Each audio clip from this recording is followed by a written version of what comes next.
down, down, down. What's up, everybody? You are tuned into season 2 of the 2024 SD nominated show, The Elks Call, presented by Shotgun Sports Network. My name is Scout, aka the rep from Section X. And I am Catherine, aka Do You Even Elks? And we have a stacked show up ahead for everybody. Carter of the Canadian Football Central show and Paige will be joining us here shortly. We also have a lot to talk about after that devastating loss to the Winnipeg Blue Bombers. Kathy, how you feeling after that loss? I didn't want to have this show. Let's just put it down. I didn't want to do this today. You and I both, and of course we bring on Carter, who's a big Winnipeg Blue Bombers fan. So hopefully he'll be nice to us. Let's just put it that way. Yes, exactly. Let's hope. So we're gonna get the show started in just a moment, but first we'd like to thank everybody for tuning in tonight, whether you're watching on our YouTube, which is Shotgun Sports Network, or on Facebook, which is the Elks Herd, or if you're listening on TuneIn, iHeartRadio, Edmonton Sports Talk, Spotify, Apple Podcasts, wherever you get your podcasts, we salute you. While we're here, if you could hit the like and subscribe and favorite and all of that stuff, we would greatly appreciate it. Tonight on the Elks Call. And by the way, shout out to everybody in the herd chat. It is already bussin'. So shout out to everybody. We see Tycats Talk Network in there. And I think Jason from Puck and Pigskin is also in the herd chat. So how's it going, everybody? But tonight on the Elks Call, we're going to open up with some special announcements about Shotgun Sports Network. After that, we have The More You Didn't Know with Carter of CFC.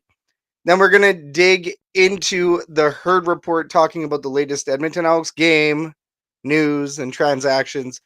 Following that, we'll give you an Edmonton sports update, and then we'll cap the show with the fan forum where we discuss hot topics surrounding the Elks, the CFL, and the sports world as a whole. You know what to do. Be sure to blow up the herd chat so you can get your comments and questions on to the show. Mm-hmm. All right, announcements real quick. We'll get these announcements done and over with. Today's announcements are brought to you by Puck and Pigskin. Jason Basic covers all things Stamps, CFL, Calgary Flames, and NHL. Go check him out every Tuesday live on Shotgun Sports.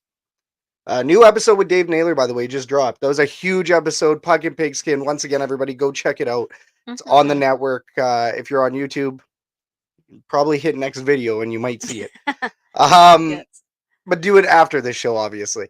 And of course, our latest Edmonton Elks article is up on Shotgun Sports Network. We talked about that last game, gave you the fan-sided opinion, kind of gave you some realistic expectations as well, which I think we're all going to get that tonight. Mm-hmm.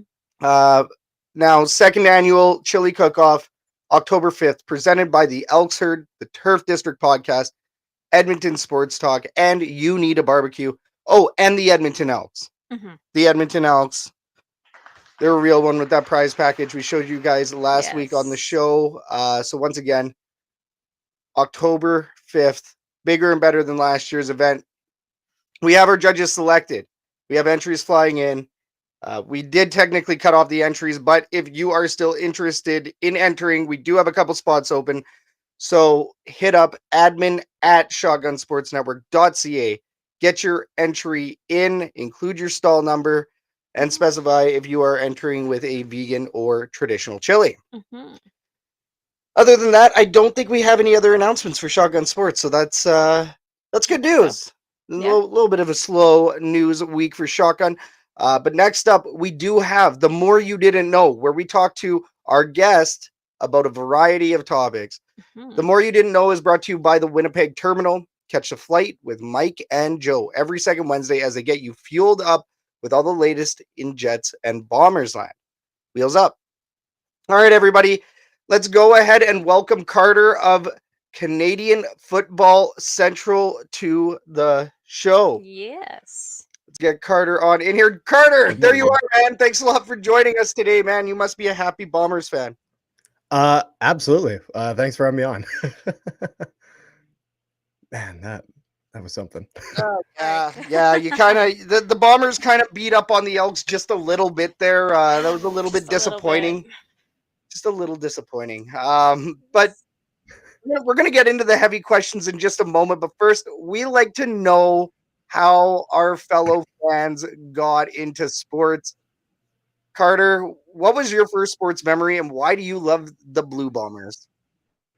First sports memories. So I grew up with predominantly hockey. I actually really didn't I got into football very late. I didn't get into football till high school, till I started playing it.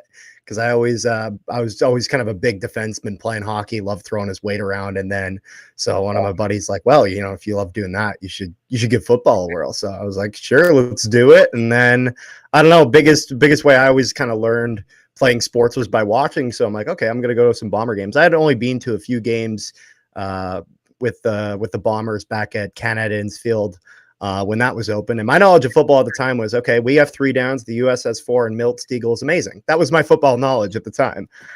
And so that was kind of how I got into that. But first, like, memory playing sports, I don't know. I practically came out of the womb with a pair of skates on, so that was me.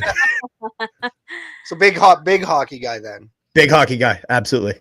So what other teams would you say that you cheer for? Hockey. Let's start with hockey. So with hockey, I was actually a big Red Wings fan, as the Jets were obviously not back when I was really young. So I was a big Red Wings fan. Kind of runs in my family through my dad and my grandpa. And then when the Jets came back, very big Jets fan. Still a Red Wings fan. They'll be my number 2, as the Jets are definitely my number 1.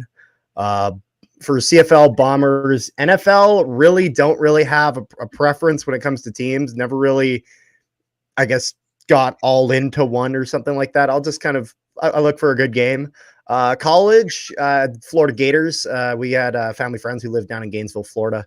So Gators have kind of been the team that I've rooted for in the NCAA. But then college, and I'm trying to think here, like, junior hockey, I don't even know, because I mean, I predominantly I'd watched a lot of Manitoba Moose growing up, some AHL hockey. So that's kind of where that is. Moose isn't a bad team. Now out there in, I want to say they had the Kootenay Ice out there, and they've rebranded that to the Winnipeg Ice. Are they still even? Yeah, and then nope. They're now in Washington State. They're now the Wenatchee Wild. They were in Winnipeg for a few years, and it's funny because the team was really darn good. But they were playing in the Max Bell Center, which is right at the U of M campus, and they shared that with the Bisons, and it's a dump. It's a dump. It's small, literally, 30 minutes north of Winnipeg into Selkirk has a nicer rink. And of course, because they weren't owned by True North Sports and Entertainment, you can bet your ass the Jets weren't letting them play there. So the only time they ever did was when they went to the WHL finals. They got to play 2 games at or something like that at the MTS Center, and where I'm sure they paid a decent amount for that to be able to do that. But they just the building was way too small. It was run down. It was just, if they didn't build a building, it was never going to work. And realistically, Winnipeg, they support their hockey well, but it's NHL, AHL, WHL, 800,000 people in the city. It's not going to work. The Moose hardly draw anything, simply just because it's just there's so much. They do decent with families though, because they'll sell these family packs. So yeah. What do you say? This is my own curiosity here. What would you say the biggest sport in Winnipeg is? Biggest sport. So it's funny because I'd say the team with the biggest following is definitely the Jets. However, in terms of percentage of attendance wise, I definitely say the Bombers as of recent. Well, a few things. Number one, the Bombers have been really darn good. So when the team's doing well, the people show up. Bombers fans normally have always done very well with attendance. I don't know if they've really had any times where they've really been struggling to the point where there was any concern over the team. But a lot of times it's just a lot more affordable. With Jets games, they'll get up into it's not even Jets games are absurdly expensive. It's just it's a very middle class city where people can afford to go to a few games, but the full like 41 games a year is very difficult for a lot of people. But with Bombers, it's like a lot lighter schedule in terms of number of games, and then you can take your whole family to the game. Like it just works a lot better. But the Jets have been trying to do that, and they've been figuring it out a decent amount. They've been doing okay. There's no. I don't buy into the narrative that there's any concern over the Winnipeg Jets staying in Winnipeg or not. I don't buy that at all. It's so funny because I think it's like the only city in Canada where the CFL team is bigger than the NHL team. Yeah. I mean, here, Oilers are religion. If the Oilers are on TV, the city borderline shuts down to watch the game, right? And especially in the playoffs, the town does shut down to watch the game. So, I mean, it's always funny to see how that contrasts in Winnipeg, because we hear time and time again, the Bombers are more important. We see it. I mean, I was out there. I've worked out there in the years where the Jets weren't there, and you could see the pride in the Bombers. I mean, even when the team didn't get a Grey Cup for 29 years or whatever, you still had fans that were absolute hardcores. And it is great to see the Jets back in Winnipeg. Yeah. But you know, it's funny to see how the attendance conversation still comes up when I don't think you would ever see that here in Edmonton. The seats are almost always full, right? So, sorry, go ahead. That's kind of the thing, is that I'm not going to lie. I definitely feel like because the Jets kind of have that, I guess, narrative in the sense of that the team that's went away once, which was not really due to poor fan attendance. It was just a bad Canadian dollar. And so because Quebec City and Winnipeg were the small cities, they just financially didn't have the pockets that places like Edmonton and Calgary and Toronto and all the other places had. And so with the Jets, I'm not concerned. I mean, I think a lot of people forget that half owner of the Jets is David Thompson, the richest natural born Canadian with, I think it was $40 billion. So it's like, they're not running out of money. that is not a concern. But they're definitely because the team has left before, the second a few empty seats show up, you can bet TSN's got an article about it. So, it is what it is. Very typical of the traditional media. But getting back to some Bombers here, Carter. Yep. Winnipeg Blue Bombers, as we know, they just destroyed the Edmonton Elks in a 55-27, right? Yeah. That was the score? Yeah. 55-27 victory. Princess Auto Stadium. We know the story, but we're talking about the Winnipeg Blue Bombers rolling at the right time. So what are your thoughts on the 2024 Blue Bombers? Like, what do you think of their season as a whole so far? Well, I mean, it's one of those things. We started off 0-4, and then then the last 11 games we've been 9-2. I believe we're on a 7 or 8 game winning streak right now, which is just ridiculous. Bombers were just ravaged with injuries to start the year, and just kind of for a while struggled in a sense of that they were kind of a team without their identity, in the sense of that Caleros was there. And I'm not going to lie, there's been a lot of concerns over Caleros in terms of that he's thrown more picks than he's normally done. He hasn't been getting the success that he has. I mean, obviously last game he really got back and forth. I don't know if I've ever seen him throw 6 touchdowns in a game, but I never was incredibly concerned in regards to Zach Caleros, because with Zach Caleros, a thing a lot of people forgot about was that the Bombers' offensive line for so many years has just been rock solid, and he would barely get touched, because when we got Zach Caleros, he had this reputation from Toronto, from Saskatchewan, that this guy's made of glass, and that if he gets tapped on the shoulder, he's going to be out for 6 months. And so the Bombers really invested in making sure that this guy was protected. And so I think the biggest loss for Winnipeg that people aren't thinking of, I think, was Yoshi Hardrick, losing him to the Saskatchewan Roughriders, because that's the side that Caleros, he's a scrambling quarterback by nature. He pulls out to that side. And so with Yoshi Hardrick, not only was he able to keep the defensive end out, but he was able to keep him in front and stop him from getting contained. So whenever Caleros did get any pressure, he had that option to escape. This year with Eric Lofton, he's done decent at keeping the guy back, but he's just keeps pushing him to the side. So when Caleros wants to get out, there's nowhere to go. He's running right into his own offensive lineman, and then he's trapped, and then surely enough, he gets sacked. And so I think that was a big asset of his game. And I think that was one thing that was lost. Another thing was that having guys like Dalton Schoen getting injured and being out the entire season, like game one, was brutal. Lawler was out for a bit. Nick Dembski for a while forgot how to hold on to a football. And it was hilarious because there was 2 straight games where it had been given up, and it was just like, that was the talking point in Winnipeg, was what's happening with Nick Dembski. And I just found it so hilarious. The very next game, he catches the ball, and it's just both hands on it, not letting it out. And you'll still see that now to this day. But I think with the Bombers, they just needed to find their stride defensively. New system with Jordan Younger. A lot of people were concerned about him at the start of the year. As I wasn't, because they're like, wow, his defense isn't doing anything. I'm like, well, the whole team's not doing anything. So this isn't just him. So, but surely enough, because I said, if he's still doing bad when the team maybe starts picking up, now maybe I'm concerned. But with them being able to shut out BC, and the very next time we played the Lions, kept them, they didn't get any points till the fourth quarter. I was like, yeah, you know what? This defense will be fine. I'm okay with Jordan Younger. It's been a bit of a roller coaster, but at the end of the day, made it to the Grey Cup 4 straight years. Even if we weren't always win it, until there's a year we don't make the Grey Cup final, you can't count us out.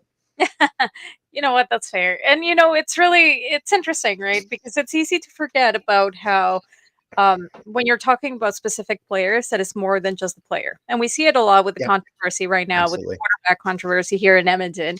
Right, of Tre Ford and MBT, but it's not just them, right? You have an entire team that works with them and makes things happen for them as well.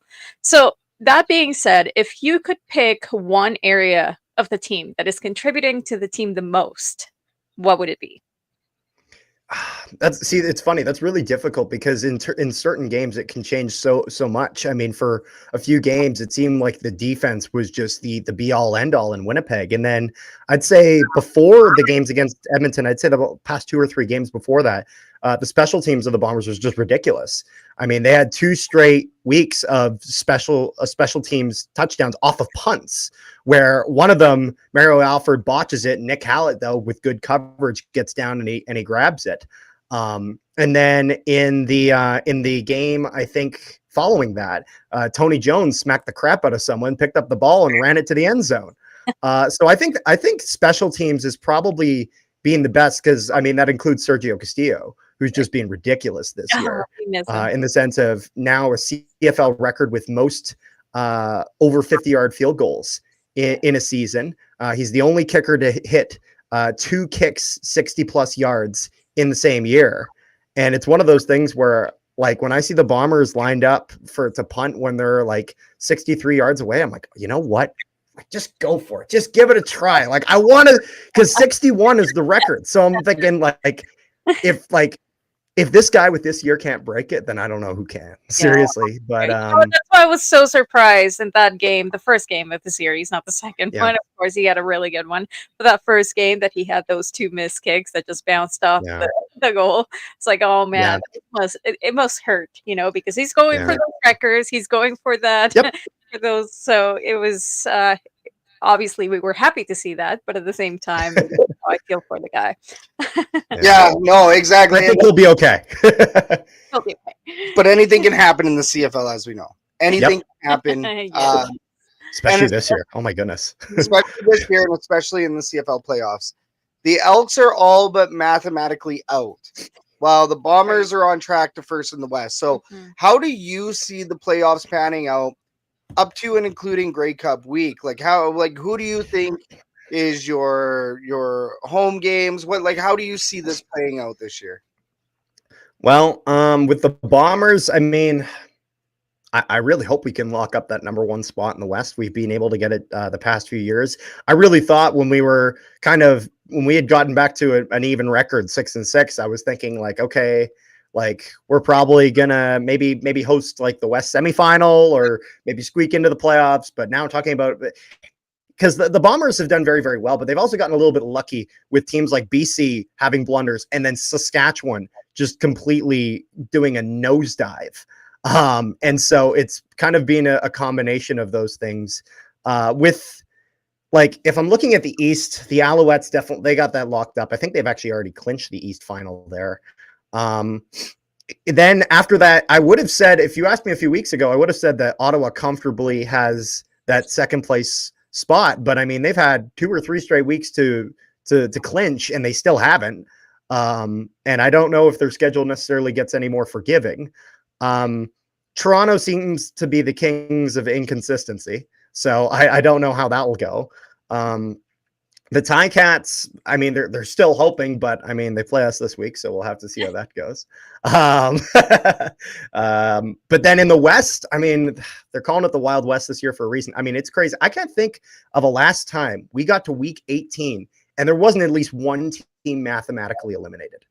It's week 18. Like, that's kind of insane if you really think about it.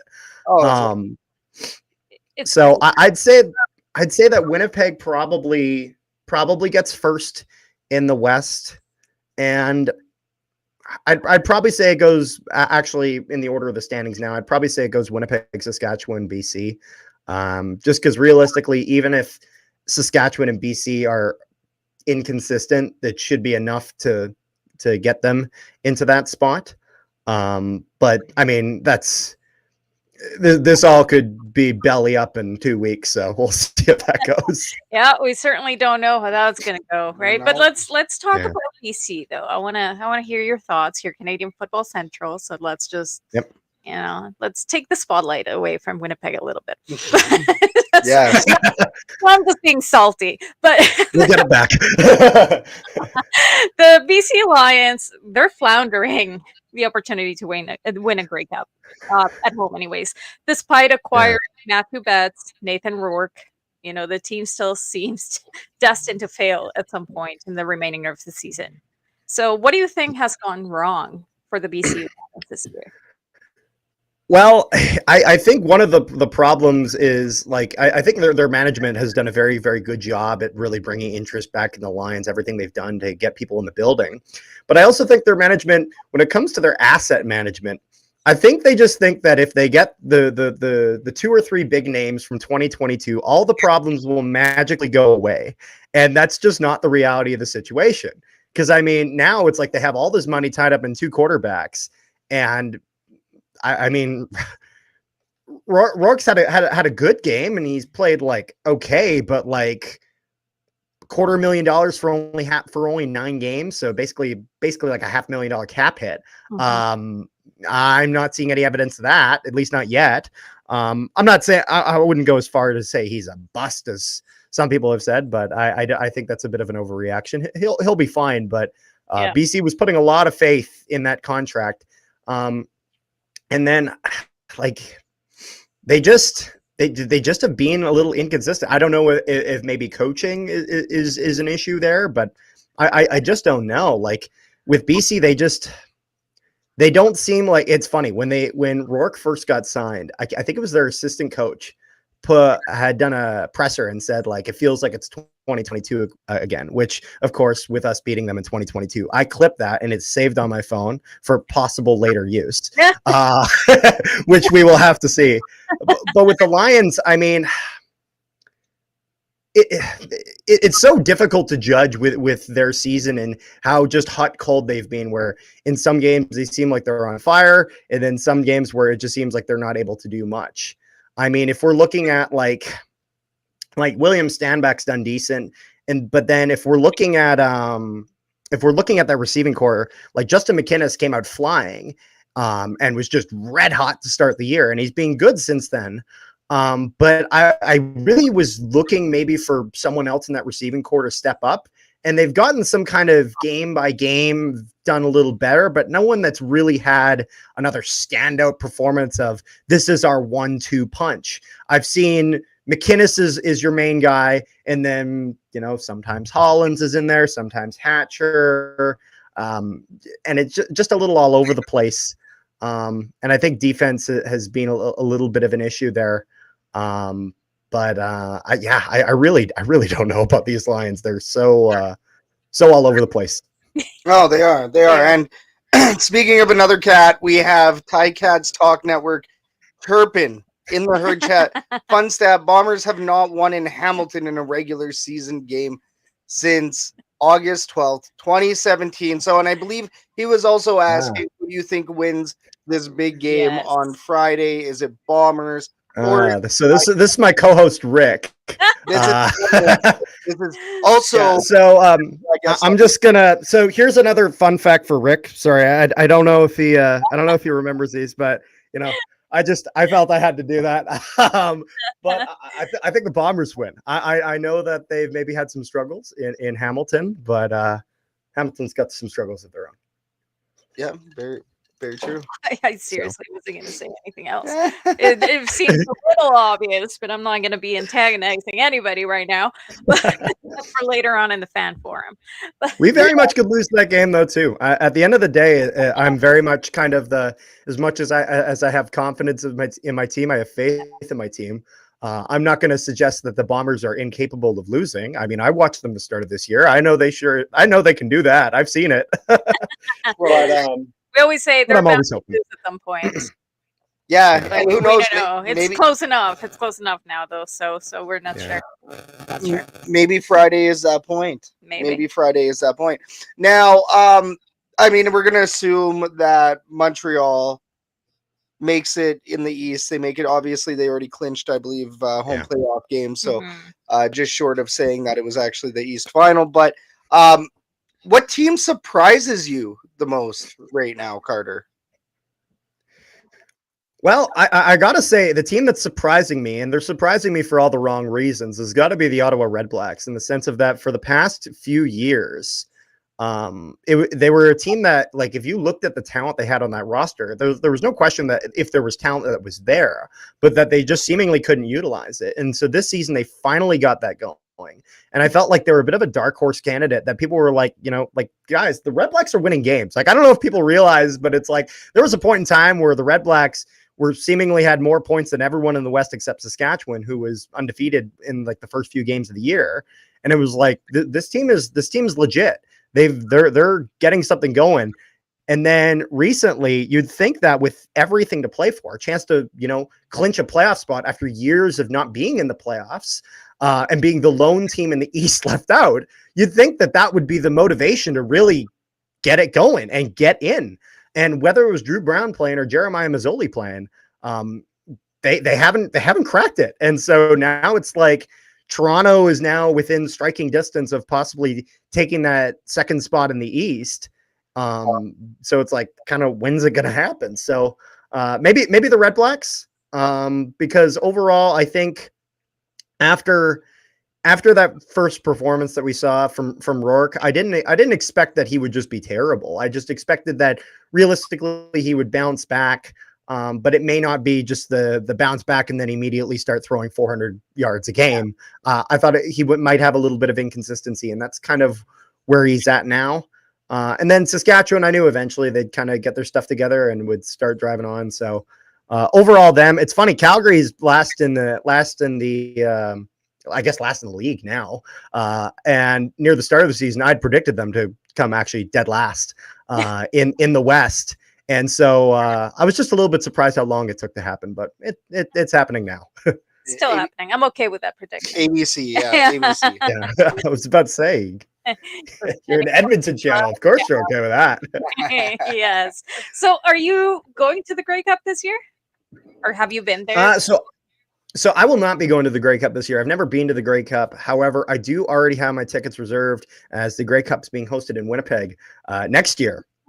And so there was basically the deal that the Bombers are offering. Eventually they'll be just opening up standard tickets. But if you renew Bomber season tickets for the next 3 consecutive seasons, you get, I think, $100 off Grey Cup tickets for next year. So my family had taken advantage of that. So I'll be at next year's Grey Cup. And so that'll be fun. I just, hoping the Bombers can last a little longer on that really good trend and maybe be in the game. But at the end of the day, I know I'll have a blast. I just hope we get someone better than the Jonas Brothers. Yeah, that'd still be fun. So is this the last year for them to be considered a dynasty if they win? Yes, it is. Yes, they're on their final year. It would be 3 and 5 years, which is the technical. Right. It's usually what everybody goes by. I did see that Bombers fans were coming up with their own Rules. definition of dynasty, but I It's funny because I don't know, in the sense of that with dynasty. I don't know what your what I guess an objective form of dynasty is. I'm not going to say the Bombers are necessarily a dynasty. However, I will say that 4 consecutive years in the Grey Cup final, they did get 2 wins out of that. Now, obviously, I think a third one really would have solidified it. There was a COVID year that had canceled it. In half a decade, not a single team has made it out of the West other than Winnipeg. So, not saying they're a dynasty, just a fun fact. But I hope that they can win it this year. However, I do think even if they make the Grey Cup final and they somehow win it next year, I'd still call it a dynasty if it's one consistent. Because with me, I look at it more as like, is this the same core team? You know, is the guy leading the flag the same guy? And so, like, most times in that instance, I would consider it a dynasty. Obviously, I don't think Crosby winning in 2009 is the same as him winning in 15 and 16, as there was so much change, and it was so many years since then. But at the end of the day, dynasty or not, I just want my team to win. That's the way to look at it. Yes, and I mean, Alex here in the herd chat is saying "Go Cats, go!" So he wants his team or her team, their team to win. I like the emojis as well. I like that we can see them on this side. And then we have John in the herd chat. What up, John? Carter, book your trip now. Since there will be no Bombers Grey Cup Championship celebration this year, there are lots of sales on now. So chirping on that. You're getting a little bit of hate from the Double E fans out here, which is that's fine. That's fine. Hilarious. But you know, one of the teams we just talked about there, the Hamilton Tiger Cats.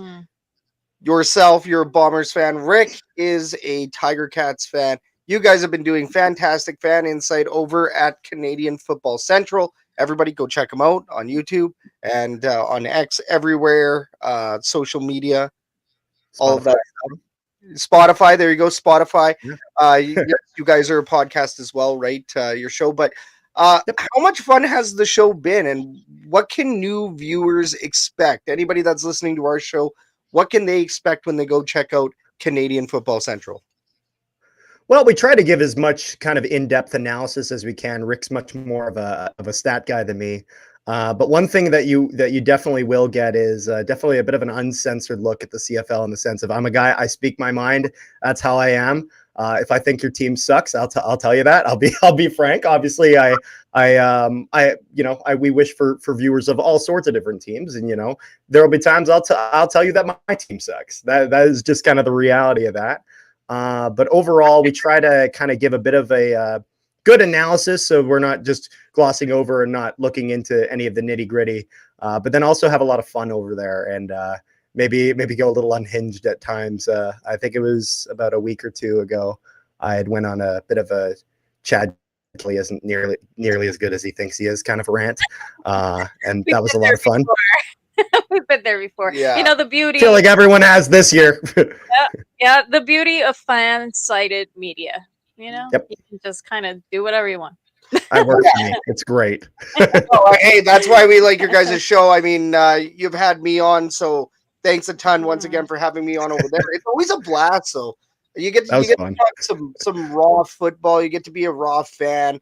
There's no big media implications or anything, so it's really cool coming on your guys' show. You guys have a great time, and what I like too is it's two different fans from different teams, but you guys talk CFL. You're not just talking about one team. It's kind of comparable to Rouge, White, and Blue as well, except you guys are Canadians talking Canadian football. So it's very, very cool. It's great to see the great universe, the landscape of CFL content creation, and your guys' show is definitely included in that. You guys do fantastic work, and we're always happy to check it out. You guys have a new episode dropping tonight, right?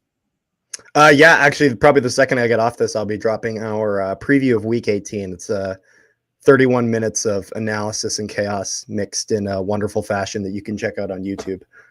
Perfect. So, where can we find you? What's your tags? So we're Canadian Football Central on YouTube, and then we're also on Spotify, Canadian Football Central, and then On X, we are, I'm trying to find exactly what the tag is. We are CF Central YT. And then on Instagram, checking that right now, it's Canadian Football Central, just all one long word. Easy, So easy that's peasy. kind of where you'll find us. Awesome. Perfect. So we'll let you go get that episode up, but man, we can't thank you enough for your time today, Carter. This was a fantastic chat, and we're gonna have to have you on the show once again, maybe in the off season or something like that, and hopefully we're not talking about the Winnipeg Blue Bombers winning a Grey Cup, but you never know how this is gonna You go. never know. Well, I hope we are. Exactly. No, man, we'll definitely let you go. But thank you once again so much. This was a fantastic chat, and we hope you have yourself a great night, Carter. You guys as well. Thanks for having me on. Cheers, Thanks man. so much. Have a good night. Cheers. So that was Carter of Canadian Football Central. Everybody, make sure you go check out that show. Ticats Talk Network. Rick from Canadian Football Central. Those Sask fans, come see us in Sask next week when we are live in Saskatchewan BC game. Both me and Carter will be there. So there you go. Go check them out. So go say hi to Rick and Carter over at Canadian Football Central. Yes. That was too much Bombers talk after, and now we got to talk about them. We some gotta more. wash it off with even worse talk about Bombers and Elks. Once again, this is the Elks Call. You're here with the Elks Herd. Everybody, thank you so much for tuning in tonight. No, I wasn't going with that. I was just saying thanks to everybody for tuning in. But we're not moving on. Yeah, no, we don't want to talk about this game. But big shout out to you, the viewer, the listener, for tuning in to the Elks Call. Next up, we have the Herd Report, where Kathy brings you the latest Edmonton Elks game recap, news, and transactions. Yes, we got to talk about this game. The Herd Report is brought to you by the Forge Podcast. Experience the latest in Birmingham sports with Ryan Messer as he gives you the latest news and updates. Find the Forge every week on Shotgun Sports Network. Barons did win a championship a couple weeks ago. Go check out that media. Shotgun Sports Network Alabama is also where you can find the Forge. Online. The porch. The porridge. It was too hot. That one was too cold, but the Forge is just right. Go check out the Forge. All right. Let's talk about this game first. Rick, I do see your question. We're going to talk about that in the fan forum right after this. So, that's a big fan forum topic there that you're talking about. Definitely discussing that in depth. But for now, Chris Agard, nobody wants to talk about the game. Nobody. Chris, this is Chris over here. Nobody wants to talk about this game. Seriously, I didn't even want to write this. I didn't want nothing to do with it. But okay, let's talk about this game on Saturday, September 27th against the Winnipeg Blue Bombers. No, we gotta change that. We keep forgetting. That sounds like they're cheering, and this is the opposite of what. No, they're jeering. I told you they're jeering. So the game started with a 71-yard kickoff by Boris Beatty to the Bombers' 9-yard line. But then Lucky Whitehead returned the ball 30 yards to the Bombers' 39-yard line, which set the Bombers up for a touchdown just minutes into the game. Yeah, that's a big boo over there. Just minutes in. The Elks' initial drives, they feature a mix of short runs by Rankin and complete passes by MBT. And the Elks overall struggle to maintain momentum on that offense. Rankin contributed a few moderate rushes, including a successful conversion on a third and second play. However, MBT's passes were mostly incomplete, and they truly failed to connect on key plays. Which that's a testament to the Bombers' defense. Okay, the Bombers' defense had a great game plan against the Edmonton Elks. Yeah, they knew what. Tre Ford and MBT performed similarly in that sense. In the attempts and completions category. Very much so. Very much so. We were hoping that this wasn't going to happen. We kind of talked about it a little bit in the last episode as to what, what are the expectations and what's going to happen now that MBT, he's not necessarily so hot anymore. Yeah. Is he gonna just completely, fumble everything? Pun intended. Well, Just like we've talked about it. Trey did, exactly. Yeah. Well, and that's the risk that you take, right? And that was a risk, and they took a risk, and unfortunately, the risk did not pay off. But anyways, on a 3rd and 1 at the Winnipeg's 50-yard line, the Elks attempted a short rush with a Tre Ford, but the Yeah. Bombers' defense completely stopped them, so it resulted in a turnover on downs. And despite some decent punt returns, the Elks' offensive efforts, they could just not break through Winnipeg's defense during the quarter. And it opened up for another touchdown and a field goal from Winnipeg. At this point, I remember you saying that this would be a 50-something game for the Bombers, and I was like, nah, there's no way. It was at the end of the first quarter. Yes. It was at the end of the first quarter. It was at this point, at the end of all of that. My boss was texting me saying this game is bad, and I texted him, and I got receipts. I was saying 50-0, and I'm like, yeah, you were. Shout out to Matty Rupp, who may or may not. I think he's on vacation, so he's probably not listening to the show. But yeah, I mean, it was one of those games you could see it happening, slowly happening, and with how the offense was playing, you were hoping that they were going to turn it around at some point, and they never did. That was the disappointing part. Yeah, like Chris here in the herd chat, one of the very rare times I did not watch a whole game. Boo hiss! What the actual Frankenstein? And well, it's spooky month, but it had the makings of that game early on. Very and early. You like, I mean, as a fan, you made a decision. What am I going to do here? Am I going to turn the TV off? Am I going to drink my sorrows away? Am I going to stress smoke? Am I going to step outside and take my hat off and let my head cool down? Like you kind of saw this coming. And I know you're going to get to the rest of it. You're going to get to the rest I didn't see it coming. I'll be honest, and I said that they could still turn it around. It was the end of the first quarter.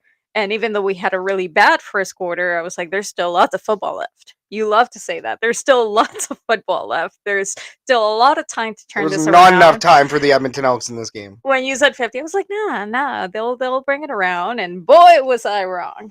You were spot on. Well, at least they didn't shut us down, which was, I mean, at least we did. Yeah, the Elks did score 27 in what was second half garbage time. The garbage time started the second half. Yeah, but I'll let you get back to the second quarter. Yes, the second quarter didn't start any better, really. The Bombers had possession of the ball, and the Elks were again unable to stop Caleros from passing to Oliveira for yet another touchdown. Edmonton continued to struggle offensively. Short gains on both rushes and passes. They punted again after an incomplete pass and a declined holding penalty. They just couldn't get it anywhere. No. A fumble by Justin Rankin led to a costly turnover. Winnipeg's Garbutt returned the ball 62 yards for a touchdown. That butt.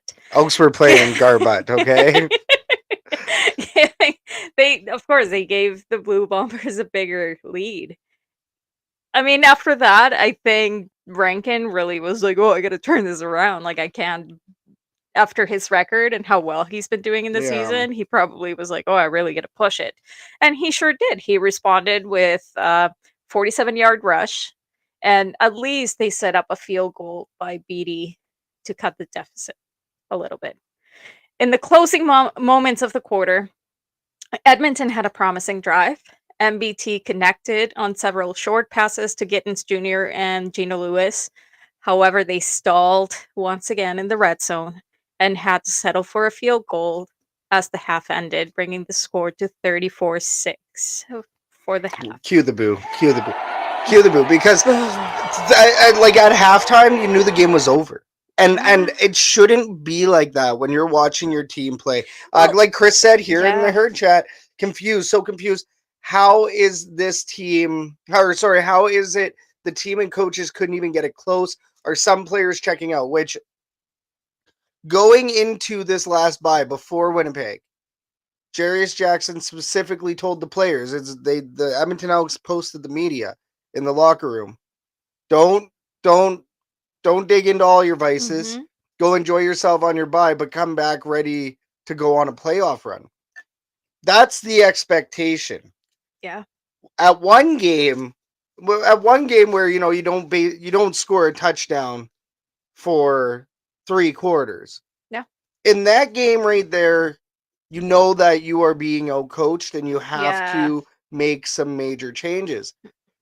But it doesn't seem like that happened going into this Winnipeg game. And you can't go into this Winnipeg game saying that this is a scheduled loss. You're playing for your playoff lives. No. If you want to go to the playoffs, you have to beat Winnipeg. Yeah, no, at this point there isn't any of that. No.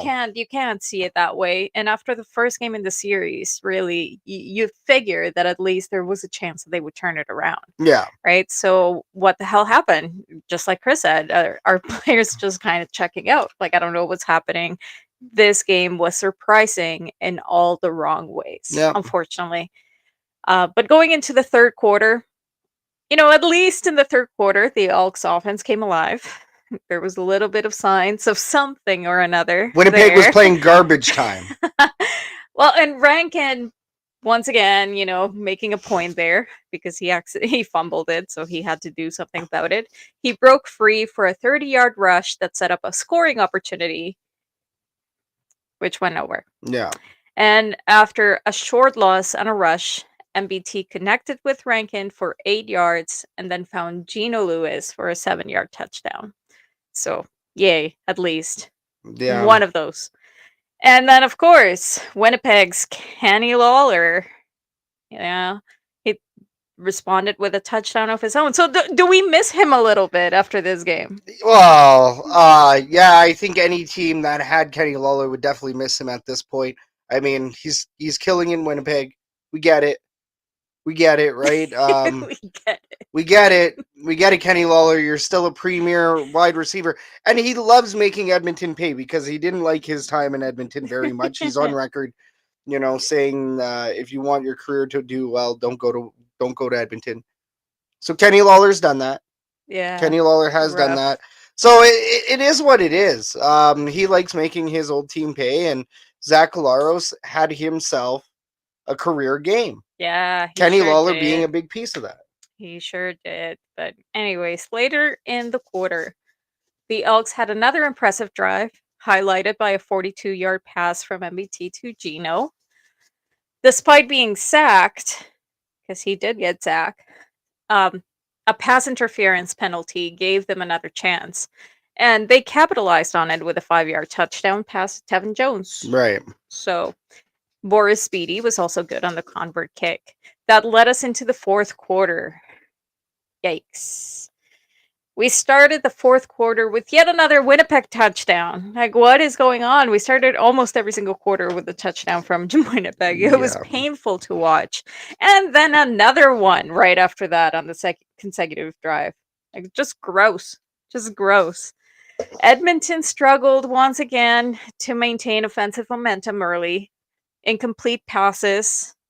They did get a punt because, of course, they couldn't get anywhere with those.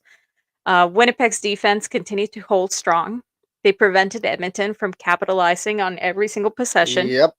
Midway through the quarter, the Elks found a little bit of success with the running game, with Kevin Brown breaking loose from a 25-yard run, followed by smaller gains that moved them into Winnipeg territory. However, MBT's passing game wasn't the greatest. It faltered with a series of incompletions, and they turned the ball over on downs. And despite the late game pressure, Edmonton managed a final push thanks to a key pass interference penalty on Winnipeg. MBT connected on a crucial 37-yard touchdown pass to Dylan Mitchell with zeros on the board, sealing the game with at least a last-second score. 0 celebration from Dylan Mitchell as well. I'd like to give him props for that because you should not be celebrating that touchdown. That is some garbage of the garbage of the garbage. I'm glad that he's at time. least getting some extra points and, getting another one under his belt. But at the same time, that shows that he's kind of a team player as well. He's not necessarily just thinking about himself. But No, because fact really, that- nobody on that team, like, sure, it's good for your stats, whatever, Yeah. but you're not walking away from that game going, "Oh, I No. caught a touchdown, I did my job." No, nobody. I would say barely anybody on that team. Yeah. Sean Oakman. I believe Sean Oakman got the honor roll honors this last week. For this last game, sorry. So Sean Oakman, he did good. He did his job. Virtually. Yeah, I mean, the Elks added the final extra point on the kick. Boris Beatty did his job. He did his job. Jake Julian did his job. Jake Julian did his job. The rest of special teams was a little bit shaky. Yeah. Allowing Lucky Whitehead to, Yeah. because I believe it was Lucky Whitehead on the returns, right? Yes. So, that's a pretty good return guy right there, Lucky Whitehead. So yeah, I mean he ran up the field pretty good. The rest of special teams was not the greatest. Defense couldn't stop a beach ball. Offense couldn't get going. Offense could only get going in garbage time, which it's not like there's any crazy halftime adjustments when Winnipeg is probably running Brady Oliveira as much as they possibly can. Yeah. Because why would you throw it through the air? Oh, and when they do throw it through the air, it's to Kenny Lawler and he catches it with like a millimeter of white, or he has his toe down one-handed catch and just the right position. Yeah, it's crazy. The good. Jamie I mean, we talked about that. Jamie Fadoon, is there any fan from Alberta to go to all the Winnipeg Blue Bombers games at home? Jamie did it this year. He is wondering if anybody else has done it in one season from Alberta, going out to Winnipeg. Shout out to Jamie Fadoon, not only for listening, but for doing that. He also did that last year with all of the Alberta games. So every game in Calgary and every game in Edmonton, we're going to call that a good, because it's not like there was much good about this game. Yeah. So shout out to you, true. Jamie. That's a Very little true. bit, it's a little bit positive. Chris here in the Herd Chat, it's MBT's fault. No, it's Tre's fault. Not of both of that. Both QBs have been very up and down. Neither of them were on the field allowing touchdowns. All facets of the game need improvement. No way we beat Saskatchewan if that's repeated. I love my team, but reality is reality. I like 100%. That. 100%. I agree with Chris. You can't just say that is one. I even mentioned it earlier on with Carter, right? You can't just play the blaming game, the who's to blame, right? It's an entire team effort. There were multiple areas of this team that needed some serious work, and if they don't fix that for the next game, there's no way that we're going anywhere for the rest of the season. Oh, seriously. I mean, and I mean, we're gonna talk about this some more. I think that the quarterback controversy is going to be a frequent topic on the show as we break down what's happening week to week. This will be a week to week thing between these quarterbacks. Yeah, we'll see. No, this is and definitely there's not a lot of time left, really, if we're thinking about it, right? So we'll see what happens either in the last few games and also in the off season. So definitely something to watch. But yeah, so that was a loss. Let's put an end to that. Let's talk about what's coming up next. Before that, there were no transactions this week.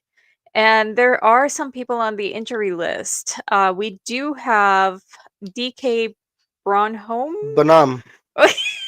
Wow, I butchered that one. I'm sorry. He had limited participation with a thigh injury. Gavin Cobb, he did not participate due to his thigh injury.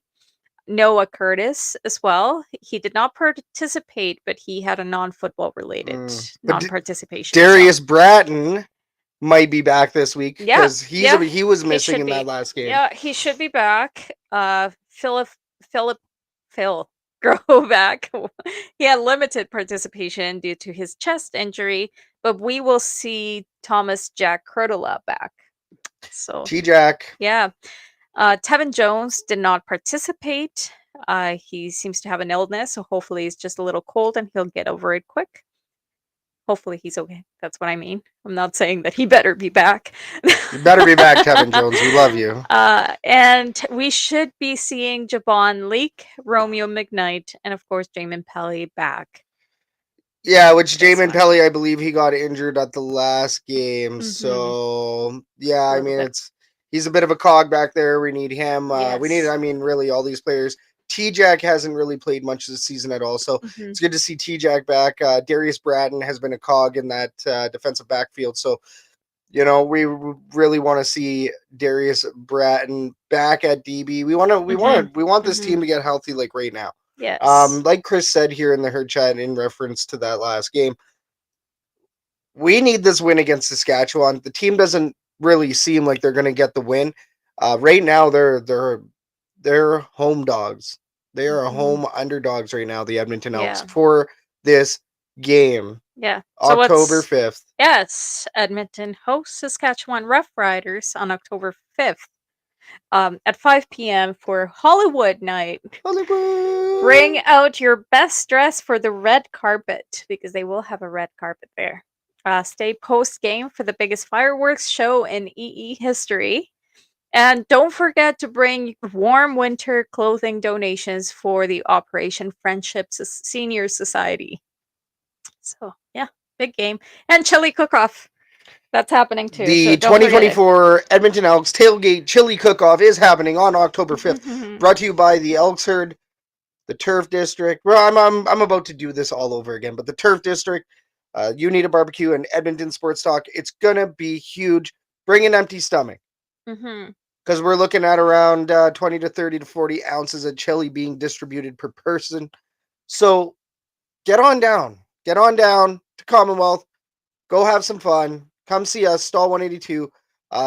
It's going to be a 30 to 27 Elks win. I'm predicting a 30 to 27 Elks win. I did not predict an Elks win for this last game, and I was my prediction, I believe, was 17 to 10. I was grossly incorrect. I was correct in the way of Elks losing. Yeah. I was not correct with my score prediction. I really wish it would have been a 17-10, because right now we wouldn't feel like the sky is falling in Edmonton or inside of Commonwealth Stadium. So, yeah, I mean, rather disappointing, but I really hope that we get this. Really hope we get the win this weekend. Yeah. Edmonton Elks need to get the win. This is the season on the line for the Elks. Their closest team to the Edmonton Elks right now on the standings are the BC Lions. And the Elks require a lot of help from the BC Lions opponents coming up. So the Elks don't control their own fate anymore. They depend on losses from other teams. They depend on other teams beating the BC Lions to keep them down. So if you want to try to get ahead, you're trying to get ahead right now. Otherwise, depending on how everything else goes, we could be looking at an elimination as early as even this week. You're right. We'll see. Fingers crossed, everybody. But we do have an Edmonton sports update coming right up.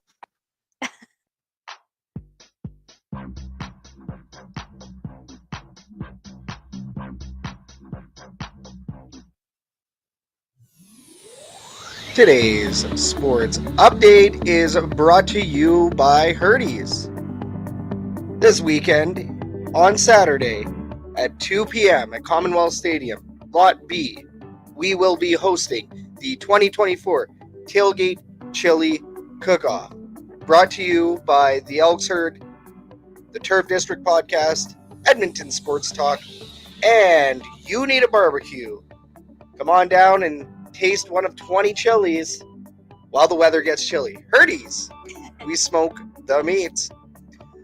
Your Edmonton Elks are currently 5-10 with a critical game against the Saskatchewan Roughriders at Commonwealth Stadium on Saturday. The Tailgate Chili Cookoff does happen 3 hours before the game at 2 p.m. Kickoff is at 5 p.m. Mountain. The U of A Golden Bears lost a close one on Friday against Saskatchewan, posting a 2-3 record heading into Friday's game at Foot Field. They're taking on the UBC Thunderbirds. Kickoff is at 7 p.m. Mountain. The Edmonton Oilers finished their preseason on Saturday in Vancouver against the Canucks. Puck drop is at 8 p.m. Mountain. Your Edmonton Oil Kings are in Saskatchewan this weekend for 2 nights of action.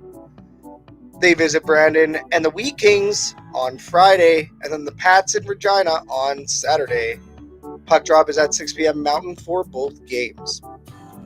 In the BCHL, the Sherwood Park Crusaders are in full swing at Randy Rosen Rink, hosting the Spruce Grove Saints for Pink in the Rink on Friday, and then heading to Spruce Grove for a rematch on Saturday. Both games are at 7 p.m. Mountain. The Sherwood Park Crusaders are always looking for game day volunteers. Contact Glenn Nunes or Derek Yeomans at the Sherwood Park Crusaders to join the crew, or visit their website directly at spcrusaders.com. And for more on the Edmonton sports scene, check out our weekly sports articles on shotgunsportsnetwork.ca and our other great shows on the network, such as Puck and Pigskin, Rouge, White, and Blue Podcast, and The Forge on our YouTube at Shotgun Sports Network. We're the Elks Herd. You're up to date. Then we got a little commercial break here before we proceed into the fan forum, just coming right up. We got to thank everybody for shopping with Shotgun. You check out our links in the description or the codes that are about to come up on your screen. Go ahead and use those codes at places such as royalretros.com. So Royal Retros, CFLPA collection, Team Canada, Football Canada collection. Royal Retros is creeping their way into the CFL. And it's with thanks to viewers like you. So if you want 10% off over at Royal Retros, go ahead and use code Shotgun Sports, all caps, no spaces, 10% off. Royal Retros. Treat yourself. Christmas is coming up. You want good Christmas gifts? Guys, guys and gals, everybody, shop with Shotgun Sports, and we will get you some cheap Christmas presents with high quality. It's not even cheap, it's just discounted. Because I mean, that jersey is still going to cost you like, $70 to $80 or whatever. But yeah, that's going to be Shotgun Sports, all caps, no spaces, over at royalretros.com. And then we also have Fanatics. Check out the link. Everybody knows Fanatics. They always have something on sale. Go check it out in the description. Click the link. Make sure we get the hit. And then the Sandalwood Bourbon deodorant is done. I don't know who's been following the saga. I threw it out. I threw it out today. Crazy. I threw it out, and it was like losing an old friend. I was like, oh man, this has saved me at work so much. It's like one of the best deodorants. Lather. It's a Canadian company that makes ever what is it?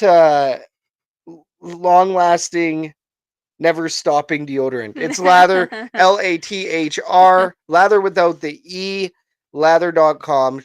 20% off, Shotgun Sports 20. You're going to use code Shotgun Sports 20, get 20% off. 20% off. Use that discount. Treat yourself. Treat yourself. And cleanse those dirty thoughts with some lather. And smell good too while you're at it. All right. We have Shotgun Sports Network. We cannot also forget. We do have multiple sponsorship opportunities over at shotgunsportsnetwork.ca, and of course with our many shows on the network. So viewership is on the rise. Grow with Shotgun. Feel free to reach out at admin@shotgunsportsnetwork.ca to see how we can grow with you. All right, I always say it's the biggest segment, but it kind of is, but the guests are always the biggest segment. One of the biggest segments of the show, a fan favorite, it's the fan forum. Welcome to it. Let's open up. In this segment, we talk about hot topics surrounding the Edmonton Elks and the CFL and the sports world as a whole. You know what to do. Blow up the herd chat so we can get your comments onto the show. This is where everybody gets to get their say onto the show. John here, seat in Section W went up for the 2025 season. It's up to $39.49. So that's something we can kind of talk about, right? Season seats, I did actually see a Daryl Daryl was talking in the herd chat at the beginning of the show. He was letting us know that the renewals are now in. So if you go to your Edmonton Elks account manager, you can actually find your renewal invoice. You can check out your prices. People are saying that they were always going to go up this year. Mm-hmm. I am scared to see Section X. I am very terrified to check that renewal. Yeah, maybe we'll check it live on air. Maybe we'll check it live on air. Kathy's like, no, don't do that, man. Don't do that. All right. We have two hot topics here. Today's fan forum is brought to you by the Winnipeg. No, it's brought to you by Rouge, White, and Blue podcast. Joe and Oz. Americans talking Canadian football. They can now be seen on Shotgun Sports Network, bringing their audibles to your screens. Mm-hmm. Everyone's favorite point, White and Blue, only on Shotgun Sports Network. I'm choking. I'm choking. You got the first question. Oh, you flipped it around on me. So, okay, let's talk about this. The Edmonton Elks have indicated that Tre Ford will be back up to MBT for the remainder of the season. We ran a poll asking if fans would start Tre at the half if they were head coach. The results were 87% for yes. So, of course, this brought a lot of disgruntled opinions upon Jarius Jackson and Roy Simon, as they have voiced their opinions and reasons as to why Tre is on the bench. Does this controversy and the hope of Tre Ford becoming the starter for the rest of the season, or is he staying with the Elks in 2025? Sorry, I don't know what happened there, but sometimes you just get like a random tickle. That was not a tickle. Everybody heard it. I'm dying over here. You want some water? Yeah, if you do have some, because the coffee clearly isn't helping, and I should be sleeping soon, and I have a feeling that this coffee is very strong. All right, so yeah, I mean, does this controversy end the hope of Tre Ford becoming the starter for and staying with the Elks in 2025? That is the question, right? John here in the herd chat, Ford isn't coming back next year. That's a bit of a hot take, but I would say at this point it doesn't look very good, does it? So we're supposed to be handing this guy the keys. This is something that we've been talking about on the Elks Call now for what? 3, 5, 6, 7, 8 weeks. Like, we've been talking about this all season. I mean, and even Tycat's Talk Network over here, he had the exact same questions. What are you and Scout's thoughts on the back and forth QB between MBT and Ford? One player plays 1 week and then the other one the different week. So even we've talked about that. Even other fandoms, other teams, other fans from other teams were talking about it. They're questioning it, all of that. So what do you say? Well, so first off, I am going to stand by, as I've talked about on EST, which is the Hangout, as I've talked about right here on the Elks Call for multiple weeks now. You do not take the heat out of the hot hand. They did that. They did. So that's incorrect. Now, I don't want to run into our next question. Okay. So I'm not going to by saying this. People also need to consider too that the player has his own rights. The player has an agent. So if the player is an asset, which this is the part that sometimes people forget about. We're talking about an asset. So Tre Ford is an asset. He's an asset to himself. He's also an asset to a team. He has to look at his own self-value. If you're Tre Ford and you have zero interest in staying with this team, are you going to be out on the field? Right? This is somebody has some hearsay here. Apparently Larry Thompson wants Ford to get more action on the field, but he said it's not up to me. We're going to call that hearsay for now because we have to look at the facts. But the facts are right now, Jarius Jackson, Roy Simon, and at the beginning of the year and for the last couple of years, Chris Jones has not wanted to put Tre Ford in that spot. Right. You can't tell me three people are crazy for thinking the same thing, right? We're talking about three people that have the same opinion. Who knows what the behind the scenes is on this? But there is clearly Eddie Steele even posted the other day on X, reposted Jason Gregor had a big old statement or insight or whatever. And Eddie Steele went ahead and reposted it and said, "Oh, I wonder, it seems like maybe there's more going on behind the scenes." Well, yes, there is. So let's play out this hypothetical. And I'm not trying to ruffle any feathers. At this point, if I'm Tre Ford, I'm leaving next season. I have not been given the keys. The faith has not been put into me. And I'm clearly not the starting quarterback right now to set us up for next year, which everybody thought that was happening last year. Then this season rolls around. All of a sudden, we have MBT. We have a veteran quarterback that can bring Tre Ford up. Okay, this looks great. This looks like a Wilkie and Warren Moon type of scenario. We made that parallel earlier on in the year on the Elks Call. But that's not happening anymore. So they attempted to give Tre Ford the keys. It did not work out. MBT sat on the bench for that game, watched the team lose. MBT then comes back in. So MBT had the hot hand. You kill his confidence. You kill everything that he had going on. You attempt to give Tre Ford the keys. You really don't like the way that maybe he prepared, maybe he played. There's lots of things that as a coach maybe you didn't like. Maybe there's things you saw leading up to in the week that you didn't like. G. Roy Simon, I believe, and Jarius Jackson have both made multiple comments about preparedness and doing the small things in behind the scenes, right? In this last one, in this last interview, I want to say at the beginning of last week, maybe, he made a comment about it, and he was making a general statement, but it was also surrounding a Tre Ford question in the sense of when you're a backup quarterback, that's when you get to learn some of your biggest lessons as a quarterback. That's what Jarius Jackson, former quarterback. He's a former CFL Grey Cup champion quarterback. So Jarius Jackson does know a thing or two, right? We've once again put this team back into the land of disarray. No longer is this an organized, neat team anymore. Again, we had a working model. The Edmonton Elks had a working model. Sure, they were playing bottom of the barrel teams, but MBT was doing his job. So getting back to it, what does this look like now? Well, if Tre Ford is not going to get meaningful reps to be the starter and is not being set up for the starter of this team for next season, why would he stay?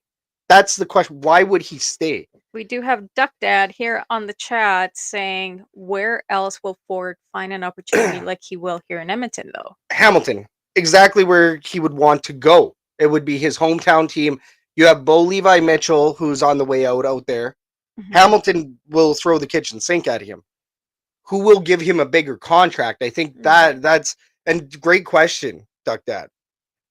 But that's the type of scenario we're looking at here, right? It's so hard to say, though. It's so hard to say because at the end of the day, and I said it last week, that if I really do believe that the decision for a Ford to walk away will come from Ford. It's gonna. Yes, I agree. Right? It's the team itself. We know that he's a good quarterback. We know that he has the makings of a really fantastic quarterback. The team is investing time and even money with MBT being brought in specifically so that he could teach Ford some tricks and whatnot. But also offer consistency at the same time, which is why the Edmonton Elks hired MBT. But it was also to give that veteran presence. Of course. But it's really hard to say because we don't have enough information. I hate to make these types of speculations. Yeah. Because we seriously don't know where or how what Tre's mindset is. Now, I did see excuse me. I like Sinjin in the Yes, I did see another message on Facebook that wasn't brought in our chat over here, so I apologize, Chris. For some reason, it didn't show up, but he said, in my opinion, to speculate whether Ford will stay or not is going to be a pointless venture. We don't know how happy or unhappy he is. We don't know discussions he's had with management and coaches. I sure hope he stays, but his family life, I'm sure, will be determining the factor. Maybe he loves Edmonton.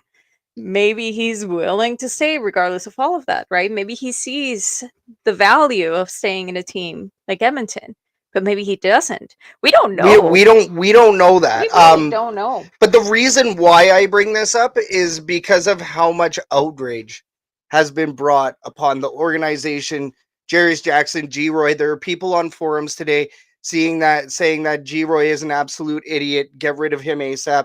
There's people coming at Larry Thompson saying get rid of Larry because he's not playing Ford. This is the reason why I bring this up, and I love what Chris said. It's pointless. We don't know. We really, truly, unless you're asking Tre Ford himself as one of his best buddies, chances are nobody's really going to know because his agent is going to tell him to keep his mouth shut until it's time. That's what a good agent does, Chad Kelly. That's what a good agent does. Wow. but the reason why we bring this up is obviously we're going to be keeping an eye out on this on a week-to-week basis because this city does want to see Tre Ford in there. And I mean, and heck, yes, just like Chris Ager says. Go ahead, you. Yeah, heck, who are sorry about that? Who are the coach and GM next year?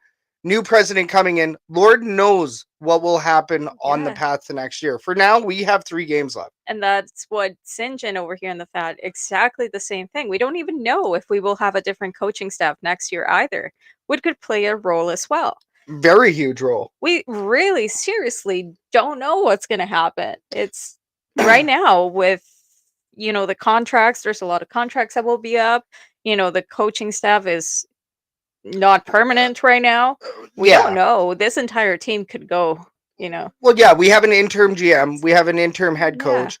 Everybody's fighting for a job right now. We have to have a new coaching staff. That last game was disqualifying as a coaching staff with the season on the line. Duck Dad, you're not necessarily wrong, right? That's a tough one.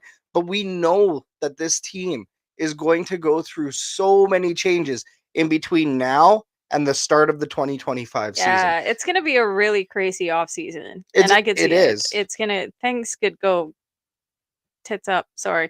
That's where I was like, we don't know. We seriously don't know how it's going to go. We can make all the assumptions that we can or that we want to make, but it seriously could go the opposite way. Right now, the way that it looks like, it may seem that Tre Ford is not happy. But what if he's actually okay with this whole situation and he's seeing it as a learning opportunity and he decides to come back one more year and have his hand at starter because MBT won't be here? Oh, totally. Right? That's a what if. What if he completely, absolutely hates this organization because they haven't let him play at all and he decides to go for another better opportunity and maybe to Hamilton?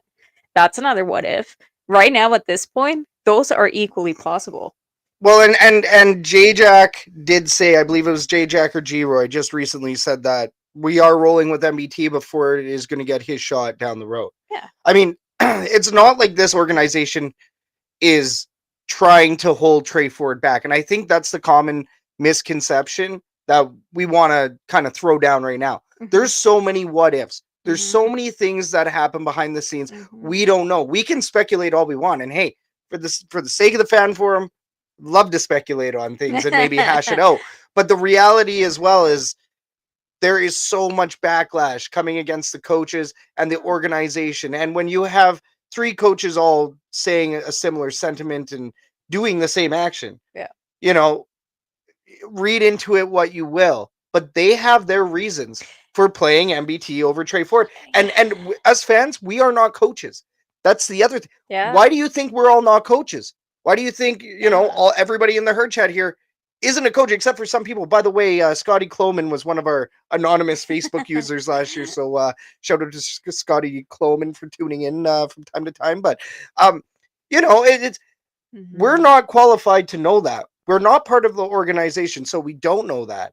Yeah. And we'll speculate, but everybody needs to stop lambasting the organization as soon as something happens or as soon as something doesn't go their way. And even you know what, and I'm gonna jump in on that just because I think I remember even saying it when we were discussing whether Tre Ford should start or not, and they decided to start Tre Ford even though MBT had the hot hand.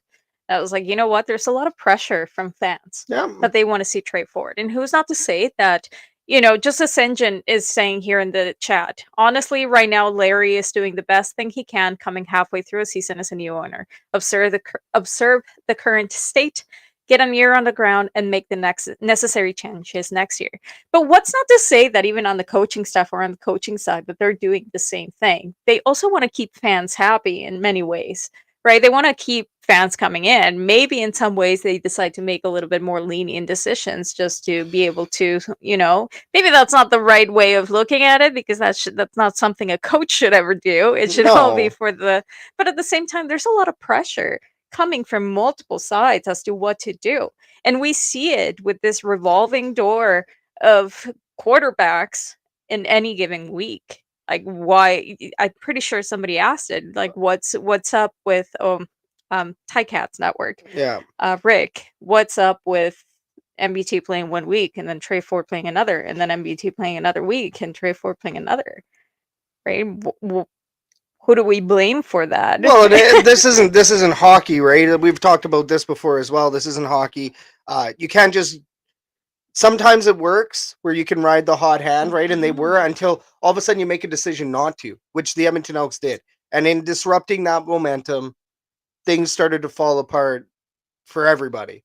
And I mean, hey, we've come to understand that sometimes in these scenarios, it doesn't matter what quarterback. And again, it's all assumptions, because everybody can just make assumptions and we're not the coaches.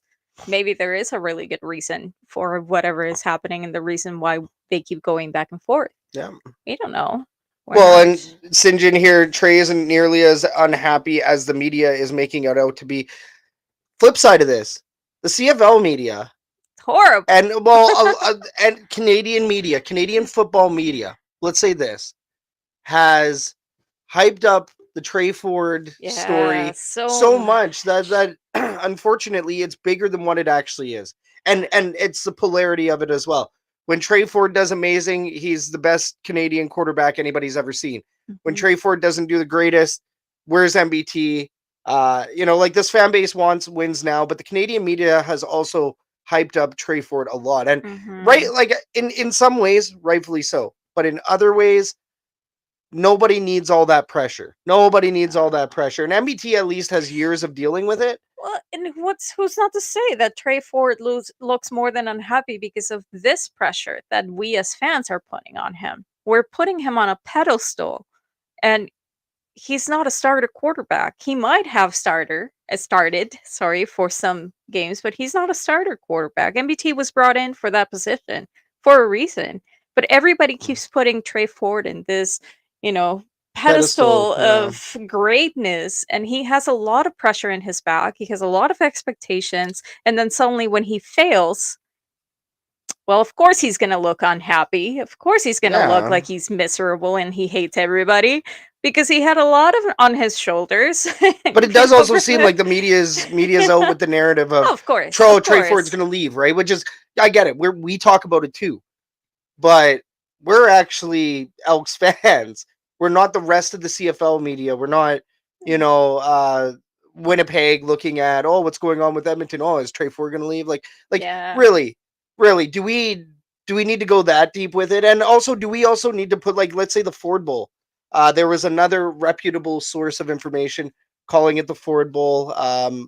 Ford Bowl drew the highest attendance numbers on the CFL attendance ratings. Yeah, so I mean, I get why we do these things, and like Tre Ford has said, I just want to be recognized as a quarterback. I don't want to be recognized as a great Canadian quarterback. I just want to be recognized as a quarterback. And that's what people need to get back to. Now, I have a controversial question here for you. Speaking objectively, with what you have seen of Tre Ford so far, and what he's played, and how he's played, and how many times he's been injured, and how many times he's actually started in a game, would it be the worst thing to see him go at the end of the year? Ooh, that is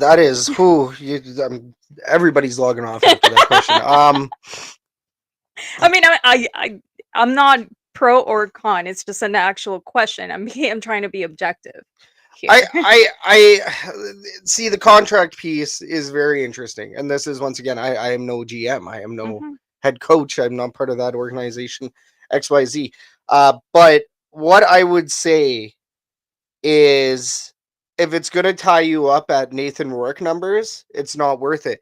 Thing is, and St. John mentioned this earlier in her chat, somebody's going to pay Tre Ford. Hamilton as the hometown. 100%. Oh, somebody will pick him up in a heartbeat for sure. Tre Ford to Hamilton is Nathan Rourke in BC. Right. So this is a dream scenario, and if he does indeed walk, Hamilton would throw the Brinks truck at him. That doesn't mean that Edmonton won't, but we've seen Edmonton lose Michael Riley for the exact same numbers over to BC. We've seen this team lose quarterbacks in the off season. So it's if you're the Edmonton Elks, would it be that bad to see him walk? Yes, it will always be bad, because if Tre Ford does walk, imagine for how many years, Tre Ford's going to come to town, destroy us in town as the Hamilton Tiger Cats or whatever team he may sign with if it's not the Edmonton Elks. That would be. It's bad enough with the likes of Kenny Lawler. Kenny Lawler making us pay all the time.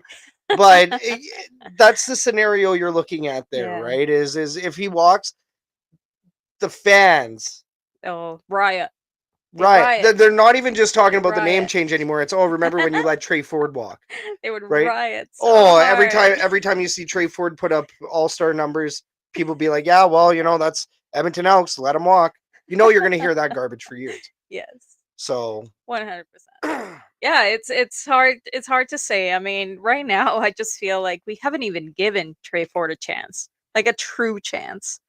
I feel like he could be a lot more than what he has produced. I just hope that he decides to stay. I just hope that it is his decision to stay. Yes, and proper development, which St. John actually just said right here. At least MBT is a good veteran presence. Cornhole was not the guy to be leading that quarterback room, and there wasn't a guy with the proper confidence to build off of. Let's take the pressure off of Tre and let Tre do what he does without all the noise. And 100%. That's the best way to put it. This team has not had a proper veteran. Before, let's say even last year on the Elks Call, we were crying for real veteran presence. Yeah. For Tre Ford. We've wanted to see this scenario for many years, 2 to 3 years now, as Edmonton Elks fans. Now, getting back to it, he's been injured for a lot of that time where he may have been on the field. His injuries, they come from whatever reason, sometimes diving forward, not sliding, whatever. That's going to be something that Tre Ford gets with experience. He'll pick that up. He'll turn that around. So that's really you're betting on Tre Ford staying healthy for next season. If you're pulling up the Brinks truck, if you're the Edmonton Elks, you're betting on him being healthy. You're betting on him doing some off-season work. Maybe some crazy film study. I don't know. You're hoping that he comes back as a crazy better quarterback, as a much improved quarterback. But I would say that the time this year with MBT helps. It's just a matter of where does he go if he doesn't stay in Edmonton. Yeah. And the Edmonton Elks, they haven't really done much to show their full faith as the team on the turf. Here in Edmonton, no matter where you go, you can tell that the Edmonton Elks organizationally have put all of their eggs in the Tre Ford basket. The ads have changed everywhere. It went from MBT at the start of the season to Tre Ford in the back end. There's a ton of hype in this city for Tre Ford. It's just going to be a matter of, does he stay? Does he not? And we don't know. Scout, could Ford go to the UFL? He could. I would say that he stays in the CFL, or if he has a fantastic contract year, he's going to the NFL. That's where he really wants to go. I hope he doesn't, because that could be another Nathan Rourke situation that he just gets benched and practice roster, not necessarily going in and getting much experience as much as no, it's too early for him.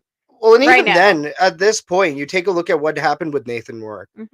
He's not playing the best football of his life right now. He's taking I think that was also another too early situation. Yes, too early. Let him. Ford could 100% stay in the CFL without an issue. I think so. 100%. Tre joins the Blue Bombers and joins his brother in Winnipeg. Jamie Fadoon. Do you know how confusing it is already? seeing that. Like I was, I was writing my game recap, and I was reading a lot of the plays, and I was looking back, and I kept seeing T Ford, but on the Winnipeg side, and I was like, what? That's Confusing, and that would be 2 T Fords. Yeah, and I mean that is actually that like Tre joins the Blue Bombers and joins his brother in Winnipeg. So that one there is actually a crazy hypothetical. Yeah. Well, Kolaros, it's been he's getting up he's there. not a spring chicken anymore, and Kolaros does need somebody to hand the reins off to. Now, is Kolaros and Tre Ford, is that play style really that similar? Well, neither is MBT and Tre Ford either. Yeah. Well, Kolaros and Tre Ford do have similarities in their play styles for sure. You think similarities? Well, even Carter said, right? They're scramble first quarterbacks. Yeah, no, actually, yeah, you are right. They are. They kind of have that similarity. So they do the rollout play action, all that kind of stuff, right? So we'll see what happens. Let's see. Ford 1 and Ford 2 from John. They should have those Ford yes, Halloween. Thing 1, thing 2. I'd like to see that Halloween outfit from those two for sure. That'd be hilarious. Why didn't Nathan Rohr go to the UFL? I'm sure the contracts and the agents are getting from UFL teams isn't nearly no. So the pay is not anywhere near the same. Sinjin, you are correct. I believe in the UFL. I want to say that. Was it the AAF or the UFL or the XFL that had a base salary and they have a base structure and you can't really go much higher or low? I'm not 100%. Ryan Messer of Shotgun Sports Alabama would definitely know about the UFL contract scenario, but Sinjin flipped the script. I like it. No, we trade and we grab Tyrell Ford from the Bombers this offseason. I like that hype. I like that. Let's make Ford really happy by getting his brother over here, and then let's make all the fans happy by having 2 Ford Square. Ford Square. In Edmonton. Okay, let's talk about this team as a whole. We got one more question in the fan forum here, and John still wants me to check the season ticket account on air. We're not I may, that but on air. The Elks do have a critical game this Saturday against the Saskatchewan Roughriders. Win and own the tiebreaker. Lose and all hopes of making the playoffs are over. Not officially, but there's another scenario. If the BC Lions win and the Saskatchewan Roughriders win, it's pretty much over. I'm pretty sure that's done. Right. Should this team make the playoffs? Should this 2024, at this point, 2 losses to the Bombers back-to-back, should this team make the playoffs? Or should we consider this team done for this season? Do we? But double Eve. No, those are 2 very different questions. 1, should they make it? And 2, whether they will or not. Right? Based on their performance, do you think they deserve to be making it to the playoffs? So and then the other is, but in reality, are they done? Yeah, but should we, like, as a fan, this is where we're going with this. As a fan, do you check your expectation right now? Mm-hmm. Do you check your expectations? I would say so. Yes, and I mean, prepare for impact. Prepare to miss the postseason. I'm one of those of expect for the worst, hope for the best kind of persons. You know, let's just kind of check our expectations. Let's not get too disappointed if it doesn't happen to go that way. And if it does, then there's that extra little sprinkle of happiness in your life because, hey, we made it. Yeah. Now, like, I mean, even after those games, right? Should they make it? Should they make it at this point? I don't think. If they do make it in, it's because they stole a couple wins now. That's the way that I'm looking at it. Should we consider the team done for the season? Well, we're gonna have to find out after this weekend. For now, this is gonna be a weekend that matters. You gotta have faith. It matters. This entire weekend, the rest of October really, really matters. Well, specifically for the Edmonton Elks this particular weekend, because not only are we relying on a win ourselves, but we're also relying on the losses of other teams. Yeah. So big CFL weekend coming up. We did have Chris give us the UFL salary structure here. $5,500 per week. Housing is $400 per week. Training camp is $850 per week. So thank you very much, Chris, for grabbing that info. That is fantastic, my man. But yeah, and then there's the bonuses as well. Player of the week, $1,000. All UFL team, $2,500. Player of the year, $5,000, and MVP, $7,500. That's it. That's the difference between player of the year and MVP. That's Wow. aren't both of But those it's player of the year? MVP. It's most valuable. Most valuable, I guess, to the team, right? Most valuable to the team. But yeah, no, thanks a ton, Chris, for that info. Duck Dad here. Lions and Riders don't really deserve a ticket to the dance either. I think anybody in the West besides the Bombers right now are frauds. The West is just wild right now. Anybody in a playoff spot in the West is a fraud, because this has been a historically bad year for the CFL West. This was not a good CFL West at all. And how did the Toronto Argonauts over in the East still not run away with it, with the Ottawa Red Blacks floundering? Like, it's such a weird year. It's such a weird season in the CFL, right? It is. But I like what Senjin says. I don't think we can count them out until they count themselves out. And that is, you got to believe. So, I will always stand by the believe. As fans, we witness the entertainment. We witness the show. We witness the game. You never stop cheering for the team. You know we're going to be down there. Section X, cheering. We're all games. They're down to the zeros, even if it's a losing game. You know, you just gotta support your team. And at this point, it really is kind of up to them. Oh, it is. Should we consider this team done for the season? No, I don't think. I think you like we said, you temper your expectations. Yeah. You understand that more than likely the team is more than likely not going to make it in, even after those, 16% Grey Cup odds from CFL, hyping up those Elks hype train. Well, that was a few weeks ago. Exactly. But here we are now, right? Yeah. Those odds are probably down to a 0.5% or whatever. Yeah. To make it into the playoffs, I think we're probably sitting below a 10% or something. But there's still a chance. There's still a chance. And people do need to remember that. I believe John was actually asking about season renewals. Does, any of this backlash, if Tre Ford walks, will that affect renewals? Well, renewals are open now. So you have a chance now to decide on if you want to stick with this team, like we all have been for many years. That's I don't want to call it redundant question, but it really, that's totally up to people. I mean, there's so many reasons why people decide not to renew their tickets, down to the name, down to whatever it may be. So if you're a fan, and you're going to support them through anything. Yeah. And you're going to renew your tickets. We have other people that just can't physically make it to the game, so why would they renew their tickets? But that has absolutely nothing to do with whether they're happy or not with the team. There's so many reasons why somebody could not renew their tickets, and something like this, it's so trivial. That if you're going to be complaining about coaching decisions or whatever happens to the team, and that's the reason why you're not going to renew your tickets, then you're not a true fan. Now you're just thinking that you know better than the professionals that are out there, right? So it's not our decisions to make those. It's not our job to make those decisions. No. We're not being hired to do that. So your job as a fan is to support the team. We don't get hired for anything, so yeah, we're not getting paid for this. So except for Shotgun Sports Photography, we do have photography business. We have a media company, but no. Getting back to it, I think what people also forget about is that you buy the jersey. Sure, maybe sometimes it is for the player, but it's the team that the player plays on.